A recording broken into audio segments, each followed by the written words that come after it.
بەدیل ئەوەیە کە زەمانەتێکی بێ بۆ ئەنجامدانی ڕفراندۆم لە کاتێکی دیکەدا و ئاعتراف پێکردنەکەیەتی ئەمە بەدیلە ئەمە تەسەوڕ دەکەنەوە بەدیلە و مناقەشەی ئەو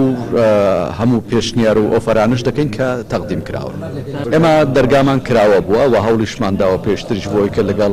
گۆڕان و کۆمەڵیش چ وەکو ئێمە وەکو پارتی دموکراتی کوردستان و یەکێتی نیشتیمانی کوردستان و چ وەکو پارتی بەتەنیا لەگەڵ گۆڕان کۆبوونەوە هەوڵمان داوە کە کەشوهایەک دروستکەن کە پێکەوە ڕێخستنەوەی پەیوەندیەکانیشمان بێت بۆیە لە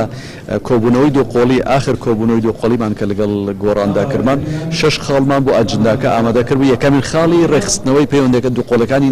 بینی نێوانی پارتی دموکراتی کوردستان و بچوونەوەی گۆڕان بوو بەڵام دیارە ئەوان تاکو ئێستا لەو قەناعەتەدان کە خیاری معارەزەبوون لەوانەیە زیاتر بە نەفعی ئەوان بێت.